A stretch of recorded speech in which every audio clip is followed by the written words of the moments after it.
Hello everyone, आप लोगों का स्वागत है हमारे YouTube channel study with DK पर। आज हम लोग चैप्टर 4 एडजेक्टिव, जिसे हम हिंदी में विशेषण कहते हैं, की शुरुआत करेंगे। तो चलिए पहले देखते हैं इसकी डिफिनीशन। पहले तो हम लोग इंग्लिश में देखेंगे, उसके बाद हम लोग हिंदी में देखेंगे। चलिए देखते हैं। An adjective is a word that describes और क्वालिफाई ए नाउन और ए प्रोनाउन इन ए सेंटेंस। चलिए हम लोग हिंदी में देख लेते हैं इसको।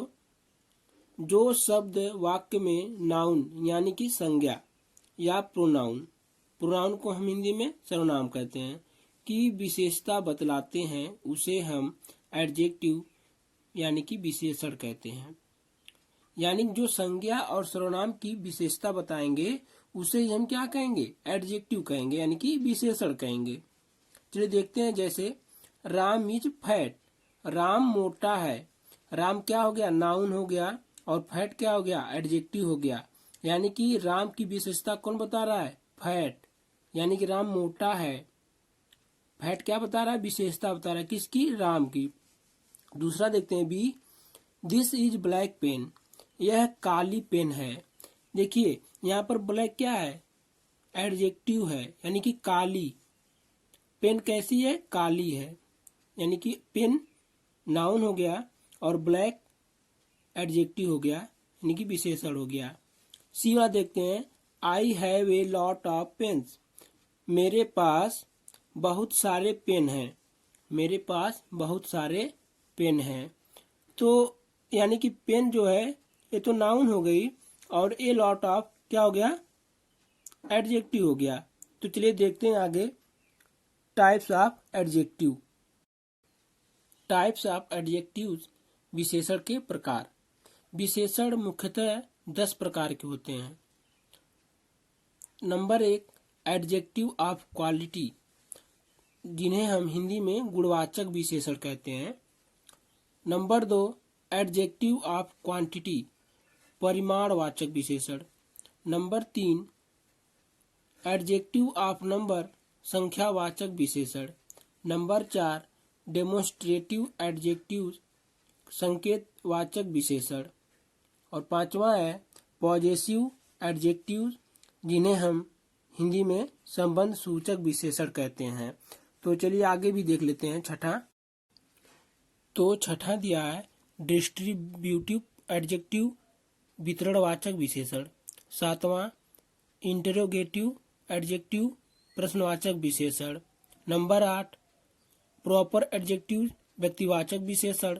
नंबर 9 इम्फेसाइजिंग एडजेक्टिव्स, दृढ़ता या जोरवाचक विशेषण। इन्हें हम बलाघात विशेषण भी कहते हैं।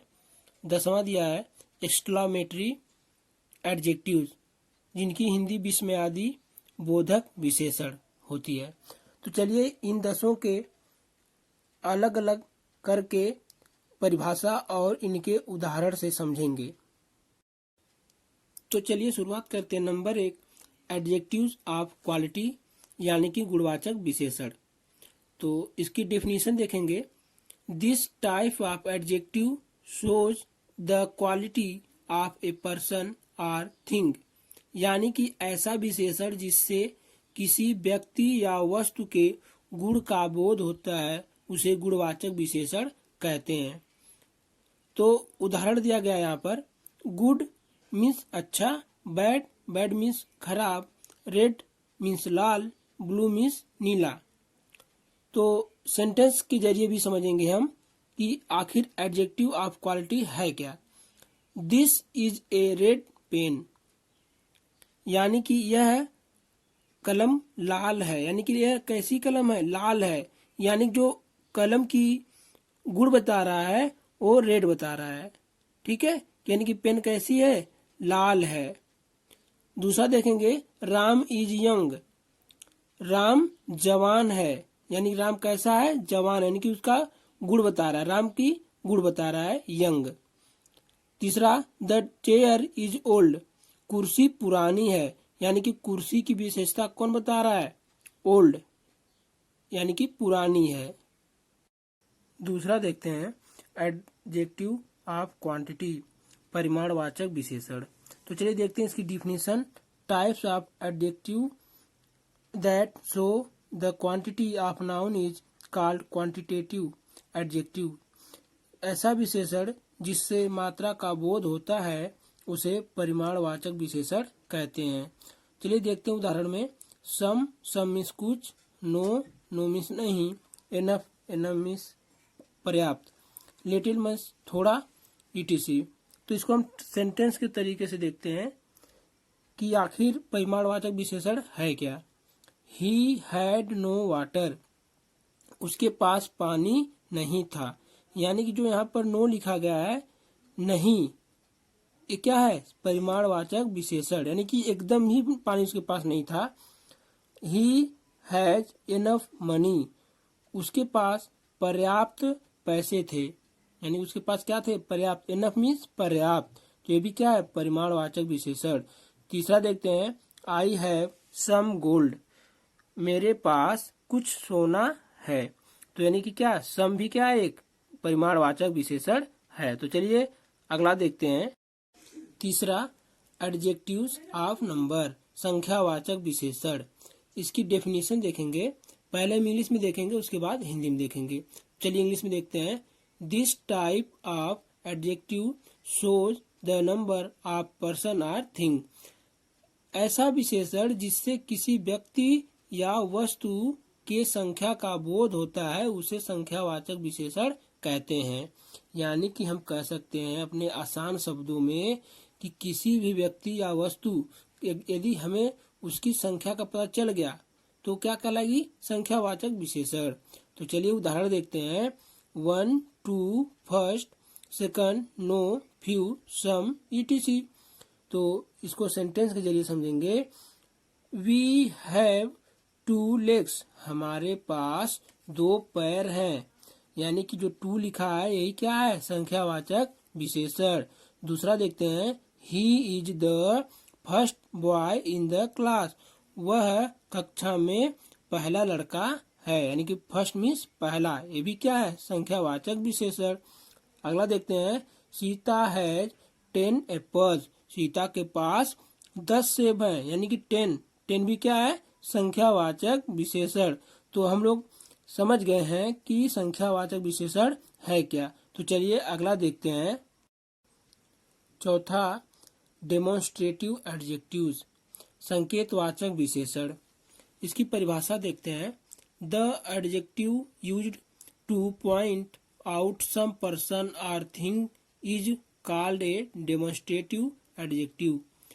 जिस विशेषण का प्रयोग व्यक्तियों या वस्तुओं को सूचित करने के लिए किया जाता है उसे संकेतवाचक विशेषण कहते हैं। तो चलिए उदाहरण देखते हैं। This, that, this, those. यानी कि ये शब्द क्या है, ये जो वर्ड दिए गए हैं, दिस, दैट, दिस, दोज, ये क्या है, संकेतवाचक विशेषण है। चलिए इनको सेंटेंस के रूप में देखते हैं। दिस पेन इज माइन, यह कलम मेरी है। यानी जो संकेत कर रहा है दिस, ये क्या है, डेमोन्स्ट्रेटिव एडजेक्टिव है। तो चलिए देखते हैं अगला। दिस बॉयज आर गुड, ये लड़के अच्छे हैं। कैसे हैं, अच्छे हैं, यानी कि संकेत कर रहा है। अगला, दोज गर्ल्स आर ब्यूटीफुल, वो लड़कियां खूबसूरत हैं। यानी कि दोज, ये भी क्या है, संकेत कर रहा है। यानी कि दिस, दोज, ये सब क्या है, संकेतवाचक विशेषण है। तो चलिए हम लोग समझ चुके हैं संकेतवाचक विशेषण है क्या। तो चलिए अगला देखते हैं। पांचवा दिया है पॉजेसिव एडजेक्टिव्स, संबंध सूचक विशेषण। इसकी डेफिनेशन देखेंगे। Possessive adjectives are used to show position और रिलेशन। जिस विशेषण का प्रयोग अधिकार या संबंध बताने के लिए किया जाता है वह संबंध सूचक विशेषण कहलाता है। एग्जाम्पल में देखेंगे। My, your, our, his, her, it और देयर। यानी कि ये सब क्या है, पॉजेसिव एडजेक्टिव्स हैं। चलिए देखते हैं इनको वाक्य में। दिस इज माई बुक, यह मेरी किताब है। यानी कि जो लिखा गया है माई ये संबंध बता रहा है किसकी, किताब से, किताब की संबंध, किताब से संबंध बता रहा है ये कि ये किताब किसकी है, मेरी है। अगला देखेंगे दैट इज योर पेन, वह तुम्हारी पेन है, यानी कि भी क्या बता रहा है, योर संबंध बता रहा है। अगला देखते हैं इट्स कलर इज ब्लू, इसका रंग नीला है, यानी कि ये सब क्या है, संबंध सूचक विशेषण है। तो चलिए आगे देखते हैं। छठा डिस्ट्रीब्यूटिव एडजेक्टिव्स, वितरणवाचक विशेषण।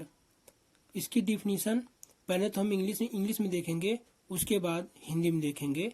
Each, every, either and neither are called distributive adjectives when they are followed a noun.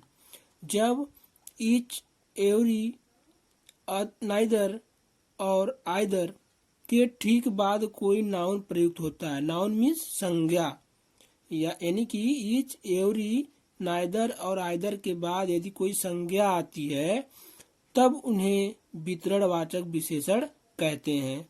उदाहरण में देखेंगे each student had a pen, प्रत्येक छात्र के पास एक कलम था, यानी कि क्या, प्रत्येक छात्र के पास क्या था, एक कलम था, यानी कि जो ईच लिखा गया है ये क्या है, वितरणवाचक विशेषण। दूसरा देखेंगे every boy of this batch is intelligent, इस बैच का हर लड़का होशियार है। एवरी, एवरी क्या है, वितरणवाचक विशेषण। अगला देखेंगे आइदर बॉय इज लाइंग, या तो लड़का झूठ बोल रहा है। तो हम लोग समझ गए हैं कि वितरणवाचक विशेषण कौन कौन से होते हैं। तो चलिए अगला एडजेक्टिव देखेंगे, सातवां एडजेक्टिव देखेंगे इंट्रोगेटिव एडजेक्टिव, प्रश्नवाचक विशेषण। इसकी डेफिनेशन देखेंगे types of adjectives used to ask questions in a sentence are called interrogative adjectives. जिस विशेषण का प्रयोग वाक्य में प्रश्न का बोध कराने के लिए किया जाता है वह प्रश्नवाचक विशेषण कहलाता है। उदाहरण में देखते हैं what, which, whose. What means क्या, विच मीन्स कौन सी या कौन सा, हुज मीन्स क्या होता है, किसकी। तो चलिए देखते हैं सेंटेंस में विच पेन इज ब्लैक, मतलब कौन सी पेन काली है, कौन सी पेन काली है, यानी कि विच प्रश्नवाचक विशेषण है।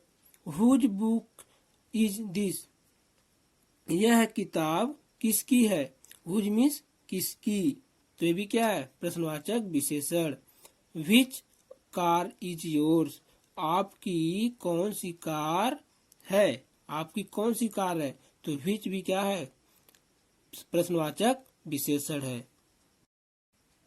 आठवां दिया है प्रॉपर एडजेक्टिव्स, व्यक्तिवाचक विशेषण।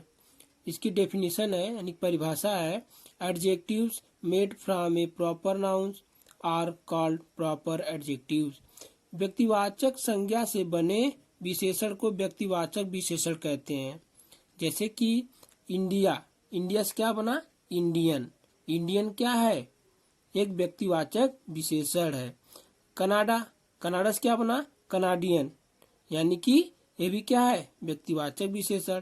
ब्रिटिश से क्या बना, ब्रिटेन, यानी कि ये भी क्या है, व्यक्तिवाचक विशेषण है। यानी कि जितने भी लिखे गए इंडियन, कनाडियन एंड ब्रिटेन, तो ये क्या है, व्यक्तिवाचक विशेषण है। और ये क्या है, संज्ञा है, यानी कि प्रॉपर नाउन है, इंडिया, कनाडा, ब्रिटिश। तो चलिए अगला देखते हैं, नौवां एडजेक्टिव्स, इम्फेसाइजिंग एडजेक्टिव्स, जिन्हें हम हिंदी में बलाघात, दृढ़तावाचक या जोरवाचक विशेषण कहते हैं। तो चलिए इसकी परिभाषा देखते हैं। पहले देखिए यहाँ पर इंग्लिश में, हिंदी में दिया है, उसके बाद इंग्लिश में दिया है। तो चलिए देखते हैं हिंदी में, जिस विशेषण का प्रयोग वाक्य में किसी संज्ञा पर विशेष दबाव डालने के लिए किया जाता है उसे हम बलाघात या दृढ़ता या जोरवाचक विशेषण कहते हैं। तो चलिए हम इंग्लिश में देख लेते हैं। Types of adjectives used to emphasize The nouns they modify are called emphasizing adjectives or emphatic adjectives. उदाहरण के स्वरूप देखते हैं on, very same etc. यानी कि ये सब जितने भी वर्ड दिए गए हैं ये सब क्या है, emphasizing adjectives हैं. तो चलिए अगला देखते हैं. 10वां दिया गया है exclamatory adjectives, विस्मयादि बोधक विशेषण. डेफिनेशन देखेंगे पहले इसकी. पहले तो हम लोग इंग्लिश में देखेंगे, उसके बाद हिंदी में देखेंगे. तो चलिए देखते हैं पहले इंग्लिश में. What is called an exclamatory adjective when it is used as an adjective in an exclamatory sentence. यानी कि जब what का इस्तेमाल यानी कि प्रयोग विशेषण की तरह किसी विस्मयादि वाक्य में होता है तब इसे विस्मयादि बोधक विशेषण कहते हैं. उदाहरण में देखेंगे व्हाट ए फाइन डे, कितना अच्छा दिन है. यानी कि देखिए लगा हुआ चिन्ह कौन सा, विस्मयादि बोधक चिन्ह से बोलते हैं यानी कि एक्सक्लामेटरी मार्क. तो देखते हैं दूसरा वाला. व्हाट नॉनसेंस इज दिस, क्या बकवास है. देखिए व्हाट लिखा गया है, ये क्या है, विस्मयादि बोधक विशेषण है. और तीसरा देखते हैं व्हाट एन आइडिया, क्या विचार है. तो यानी कि ये सब क्या है, विस्मयादि बोधक वाक्य हैं. ठीक है, तो इसमें विस्मयादि बोधक विशेषण कौन सा है, व्हाट. तो बस आज के लिए बस इतना ही. तो फिर मिलेंगे अगली वीडियो में. तो तब तक आप लोग इंतजार करिए. यदि आप लोगों को वीडियो अच्छी लगी तो ज़्यादा से ज़्यादा शेयर करिए और सब्सक्राइब करिए. धन्यवाद.